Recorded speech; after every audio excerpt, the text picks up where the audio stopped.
সিজনে যদি আমি চুরি না করে খাই তাহলে আর কিসের মজা। কিন্তু চুরি করা তো মহাপাপ, এটা একটা উক্তি আছে।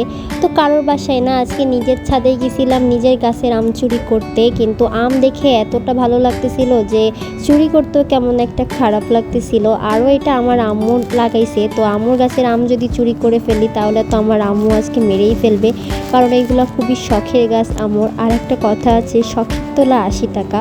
তো আরেকটা জিনিস আপনাদের সাথে শেয়ার করি, সেটা হচ্ছে যে এই তীব্র গরমে দেখছি অনেক ফাউন্ডেশন থেকে অনেক উদ্যোক্তারা হচ্ছে রাস্তায় যে কর্মজীবীরা আছে তাদেরকে ফ্রিতে শরবত পানি এইগুলা বিতরণ করতেছে। তো শরবত করতে গেলে যেহেতু লেবু দরকার হয়, তো কিছু পাবলিক আছে মানে কিছু ব্যবসায়ী যে লেবুর দাম পর্যন্ত বাড়ায় দিয়েছে। যেহেতু উদ্যোক্তারা আসছে হচ্ছে কিছু মানুষের জন্য উপকারী করার জন্য, আর সেই মানুষই আবার আমরা কিছু টাকার জন্যই সব কিছু দাম বাড়িয়ে দিই।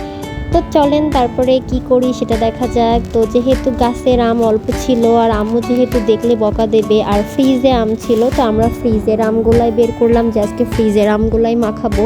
কিন্তু আম দেখে আমি পুরাই হতাশ, কারণ আমগুলা সব নষ্ট হয়ে গেছিলো। মানে এই আমগুলা নিশ্চয়ই পড়ে গেছে, পড়ে যাওয়ার পরে থেতলো হয়ে গেলে যে নষ্ট হয়ে যায় সেই আমগুলা, এগুলাই আম্মু বাজার থেকে দেখলাম কিনে আনছে, কিন্তু এই আমগুলো একেবারেই ভালো ছিল না।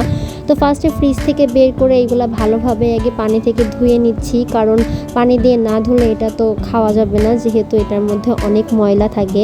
তো এইগুলো আমি ধুয়ে নেওয়ার পরে এখন হচ্ছে যে কেটে নিব। তো যখন আমি কাটতেছিলাম তখনই বুঝতে পারতেছিলাম যে আমগুলো তেমন একটা ভালো না, আর আমটা পুরোটা কাঁচাও ছিল না, আমটা কিছুটা ছিল মানে পেকে গেছে নাকি শুকায় গেছে, মেবি এটা শুকায় গেছে, যেহেতু নষ্ট হয়ে গেছে সেক্ষেত্রে এগুলা শুকায় গেছে।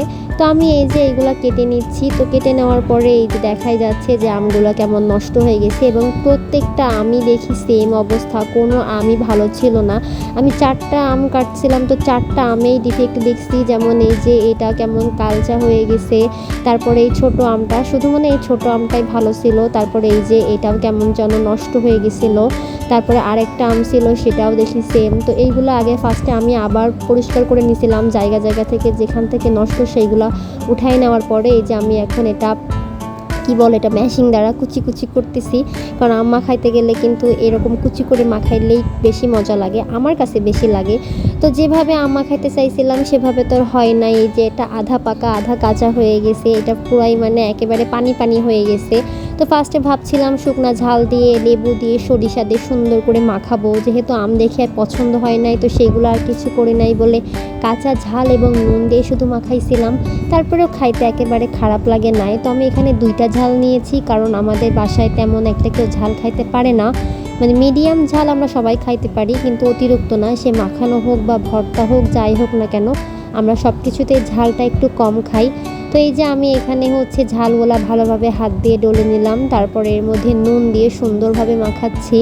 একটা কথা না বললেই নেই, অনেকে হচ্ছে চামিচ দিয়ে, অনেকে হাতে গ্লাভস পরে বিভিন্ন ধরনের আইটেম করে কিন্তু এসব মাখায়, কিন্তু আমি ভাই বাঙালি, আমি মনে করি হাত দিয়ে যদি কোনো কিছু না মাখা হয় এবং হাত দিয়ে যদি কোনো কিছু না খাওয়া হয় তাহলে সেটার পুরোটা টেস্টটা বোঝা যায় না এবং সেটা তৃপ্তিও লাগে না। তো আমি ভালোভাবেই হাত দিয়েই মাখাই নিচ্ছি, কারণ হাত দিয়ে না মাখাইলে যেই স্বাদটা সেটা কখনোই চামিচ অথবা গ্লাভস পরে করলে হবে না।